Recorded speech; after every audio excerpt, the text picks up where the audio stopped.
Hello friends, आज हम बात करेंगे कि साइकोलॉजी में स्कोप क्या क्या है। क्योंकि किसी ने शायद सोमैटिक डिसऑर्डर पे कमेंट किया था कि साइकोलॉजी के स्कोप के बारे में बताएं। तो साइकोलॉजी में क्या क्या स्कोप हैं, क्या क्या संभावनाएं हैं जॉब की, इसके बारे में जानने से पहले थोड़ा सा सब्जेक्ट के स्ट्रक्चर को यानी कि विषय के प्रारूप को समझना होगा। जो मनोविज्ञान विषय है या फिर कोई भी विषय है, आजकल दो मुख्य पार्ट में डिवाइड किए जाते हैं, बेसिक और अप्लाइड। बहुत सारे सब्जेक्ट में अप्लाइड पार्ट भी होता है, बेसिक पार्ट भी होता है। बेसिक तो सब में होता है। ऐसे ही साइकोलॉजी में भी बेसिक साइकोलॉजी होता है और अप्लाइड साइकोलॉजी होता है। अप्लाइड में ज़्यादा स्कोप होते हैं। यहाँ हम थोड़ा सा बेसिक और अप्लाइड के बारे में समझ लें। जो बेसिक सब्जेक्ट का जो बेसिक पार्ट होता है, जैसे कि साइकोलॉजी को ही मान लीजिए कि जो बेसिक साइकोलॉजी है उसमें फंडामेंटल थ्योरीज़ और जो थोड़े प्रैक्टिकल उसमें इंक्लूड रहते हैं। और अप्लाइड में जो नई चीज़ें, जो नए अनुसंधान हैं, वो सारी चीज़ें इंक्लूड की जाती हैं। तो ये मेन दो टाइप में डिवाइड किया जाता है।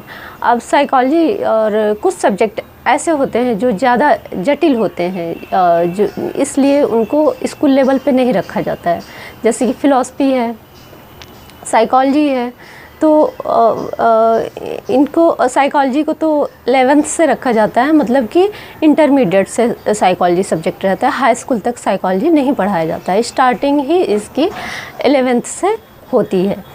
तो 11th में हम बेसिक साइकोलॉजी ही पढ़ते हैं, मतलब कि साइकोलॉजी की जो फंडामेंटल चीज़ें हैं वो पढ़ते हैं, उसके प्रैक्टिकल के बारे में पढ़ते हैं, वहीं से स्टार्टिंग होता है। उसके बाद ग्रेजुएशन में भी बेसिक साइकोलॉजी ही पढ़ते हैं। पीजी में जाके यानी कि एमए या एमएससी, जैसा कि मैंने आपसे पहले भी बताया था कि कुछ सब्जेक्ट ऐसे होते हैं जैसे कि भूगोल है, मनोविज्ञान है, ये और गणित है। ये सारे सब्जेक्ट साइंस वाले भी लेते हैं, आर्ट बैकग्राउंड वाले भी लेते हैं। तो इससे बीए भी किया जा सकता है, बीएससी भी किया जा सकता है। तो ऐसे ही मनोविज्ञान से बीए भी किया जाता है। तो बीए में मनोविज्ञान के साथ दो अन्य आर्ट साइड के सब्जेक्ट होते हैं, और अगर बीएससी कर रहे हैं तो मनोविज्ञान के साथ दो अदर साइंस साइड के सब्जेक्ट होते हैं। तो आपका कोई भी बैकग्राउंड हो, साइंस बैकग्राउंड हो चाहे आर्ट बैकग्राउंड हो, आप मनोविज्ञान ले सकते हैं। तो मनोविज्ञान में हम ग्रेजुएशन में बेसिक साइकोलॉजी ही पढ़ते हैं, चाहे किसी भी बैकग्राउंड के हों। उसके बाद पीजी में जाके स्पेशलाइजेशन डिवाइड होता है, आपको चूज़ करना होता है। तो उसमें अप्लाइड साइकोलॉजी को रखा जाता है। फिर अगर आप पीजी यानी कि आप एमए करें, एमएससी करें, जो भी करें, उसके बाद आप एमफिल कर रहे हैं, डीफिल कर रहे हैं, पीएचडी कर रहे हैं, तो आपका जो पीएचडी में तो एक टॉपिक चुनना होता है, उस पर आपकी थीसिस रहती है, लेकिन वो जो आपका मास्टर में सब्जेक्ट होता है उसी के दायरे में वो टॉपिक रहता है, उसी से रिलेटेड आपको दिया जाता है, उस पर आपकी थीसिस लिखनी होती है। जैसे कि मेरा काउंसलिंग साइकोलॉजी यानी कि परामर्श मनोविज्ञान, तो ये अप्लाइड साइकोलॉजी है, बेसिक नहीं है। तो ऐसे अप्लाइड साइकोलॉजी में जैसे कि काउंसलिंग साइकोलॉजी है, क्लिनिकल साइकोलॉजी है, मेडिकल साइकोलॉजी है, फॉरेंसिक साइकोलॉजी, और ये 4 मेन टाइप को रखा गया है अप्लाइड में। बाकी और भी कुछ साइकोलॉजी के पार्ट होते हैं जो अप्लाइड में रखा जाता है, लेकिन इनको मेन इसलिए कहा जाता है क्योंकि डिमांड भी इनकी ज़्यादा है और ये ज़्यादा पॉपुलर है। और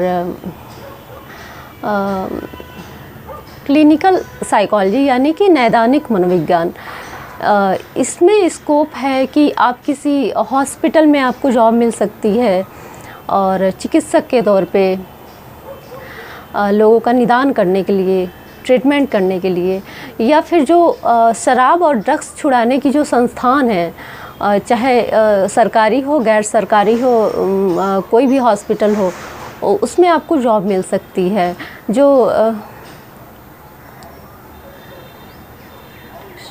जो ड्रग्स रिहैबिलिटेशन सेंटर होता है उसमें आपको चिकित्सक की जॉब मिल सकती है, अगर आपने एमफिल डीफिल या पीएचडी जो भी किया है उसमें मिल सकती है। आपके डिग्री के अकॉर्डिंग आपको जॉब मिलती है। अगर आपने मास्टर किया है तो हो सकता है थोड़ी छोटी पोस्ट मिले।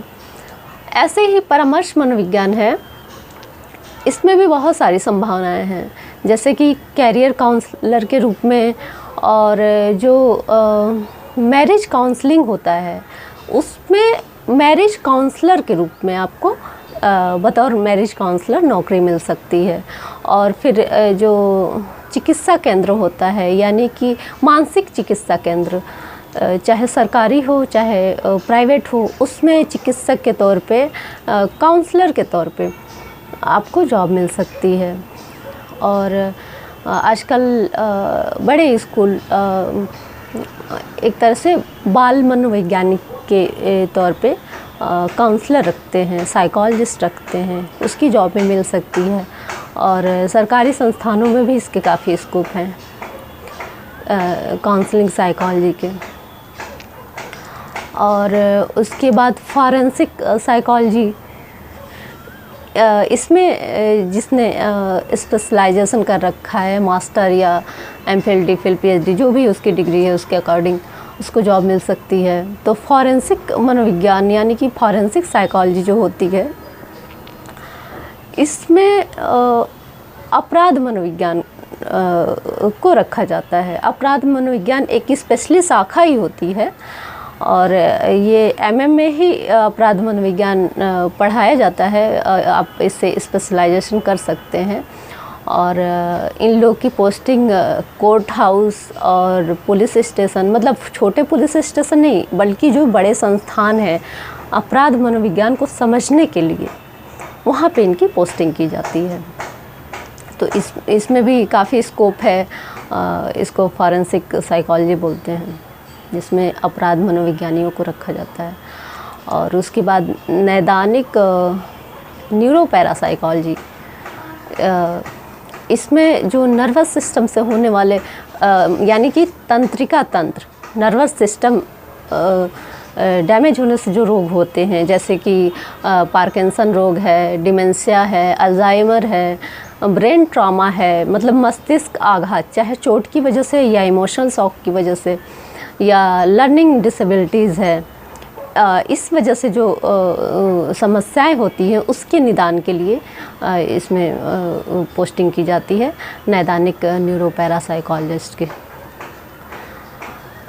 उसके बाद आजकल स्कोप के फील्ड कुछ ज़्यादा बढ़ गए हैं अप्लाइड साइकोलॉजी में, जैसे कि खेल मनोवैज्ञानिक की पोस्ट आई है, जिसमें जो खेल के संस्थान हैं उसमें संज्ञानात्मक और भावात्मक प्रेरक के तौर पे मनोवैज्ञानिक को अपॉइंट किया जाता है।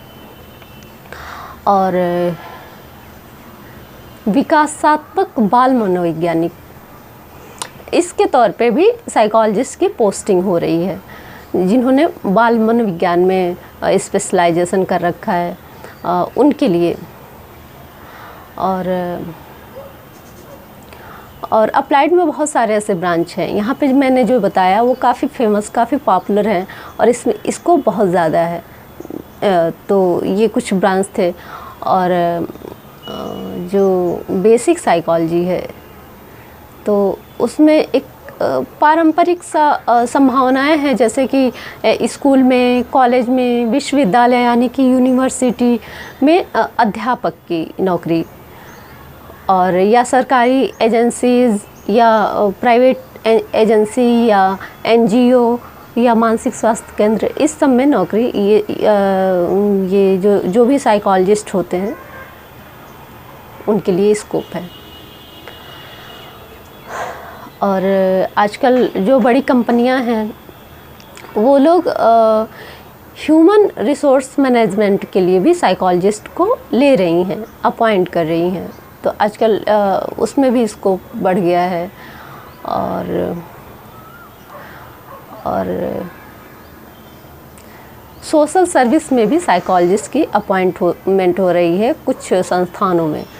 और टेक्नोलॉजी में भी, टेक्नोलॉजी फील्ड में भी कुछ साइकोलॉजिस्ट को रखा जा रहा है। तो साइकोलॉजी का फील्ड स्कोप जो है बहुत डेवलप होता जा रहा है। बहुत सारे आयाम इसके नए नए खुलते जा रहे हैं। और अप्लाइड साइकोलॉजी का ज़्यादा स्कोप है। बेसिक साइकोलॉजी का भी स्कोप है। पहला स्कोप तो वही एजुकेशन हो गया, स्कूल कॉलेज यूनिवर्सिटी में कहीं भी अध्यापन के लिए। तो ये सारे स्कोप हैं। वैसे तो साइकोलॉजी के बहुत सारे ब्रांच हैं, तो जो पॉपुलर था, जिसमें ज़्यादा स्कोप था, उसके बारे में मैंने बताया यहाँ पे। और एक साइकोलॉजिस्ट का जो कि अगर वो काउंसलर हो, यानी कि काउंसलिंग साइकोलॉजी में उसने स्पेशलाइजेशन कर रखी है, या नैदानिक मनोविज्ञान यानी कि क्लिनिकल साइकोलॉजी, चाहे मेडिकल साइकोलॉजी यानी कि साइकाइट्रिस्ट, इन लोगों का जो साइकोलॉजी में एक गोल होता है, उद्देश्य कि जो इनके जो पेशेंट हैं उनके व्यवहार का, उनकी मानसिक प्रक्रियाओं का अध्ययन करना। उसके बाद उनका जो लक्षण है, जैसे कि अब एग्ज़ाम्पल के तौर पे हम मान लीजिए बाइपोलर डिसऑर्डर का कोई पेशेंट है, उसके एक दो लक्षण देखें, हम कंफर्म हो गए कि ये बाइपोलर का पेशेंट है, तो उसकी प्रक्रियाओं का वर्णन करना, व्याख्या करना, उसके घर वालों से पूछना, उसकी भविष्यवाणी करना। भविष्यवाणी का मतलब ये वो भविष्यवाणी की नहीं कि हम आँख बंद करके कुछ भी बता दिए, इसका मतलब ये नहीं है। भविष्यवाणी का मतलब कि वही जो हम उसके सिम्टम देखें, उसके बाद हम कंफर्म हो गए कि ये इस डिसऑर्डर का पेशेंट है, इससे ग्रस्त है, इस रोग से। बाकी के जो सिम्टम है जो कि वो उस समय नहीं दिख रहा है, उसके बारे में हम भविष्यवाणी करें और उससे संबंधित जो लोग हैं, उसके घर वाले, उसके दोस्त जो भी हैं, वो उसकी पुष्टि कर दें। तो मैं थोड़ा, मुझे लग रहा है मैं जटिल तरह से बता रही हूँ, और ये काफ़ी जटिल प्रक्रिया भी होती है कि पेशेंट के व्यवहार को समझना, उसकी मानसिक प्रक्रियाओं को समझना, व्याख्या करना, वर्णन करना, और ये भविष्यवाणी जो अभी मैंने यहाँ पे बताया ये, और उसकी अनुभूति का वर्णन करना, ये सारी चीज़ें करके और अपने व्यवहार द्वारा, जो मनोवैज्ञानिक होता है, मनोचिकित्सक होता है, अपने व्यवहार यानी कि काउंसलिंग के द्वारा, एक तरह से कुछ थेरेपी में ऐसा, जैसे बिहेवियरल थेरेपी में ऐसा होता है कि काउंसलिंग के द्वारा, अपने व्यवहार के द्वारा सामने वाले जो मानसिक विकार से पीड़ित व्यक्ति है, रोगी है, उसके व्यवहार को परिवर्तित करने का प्रयास करना, ये सारी काउंसलिंग में आती है।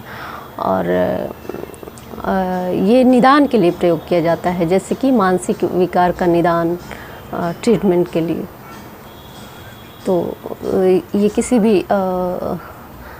मनोचिकित्सक या मनोवैज्ञानिक का लक्ष्य होता है अपने पेशेंट को लेके। और मनोविज्ञान एक तरह से, जैसे कि सबको मालूम होगा कि एक तरह से मानव व्यवहार और मानव मस्तिष्क का समझने का ही ये विज्ञान है। तो इसमें ये सारी जो मैंने बताया, ये प्रोसेस काफ़ी जटिल होता है। मैं जितना आसानी से बता रही हूँ इतना आसान होता नहीं, काफ़ी जटिल होता है। मैं इजी लैंग्वेज करने के चक्कर में इतना मैं बता रही हूँ, इसकी प्रक्रिया काफ़ी जटिल होती है, इसकी प्रोसेस, और इसमें काफ़ी स्कोप भी है। और अब अगले टॉपिक पे मिलते हैं। Bye bye.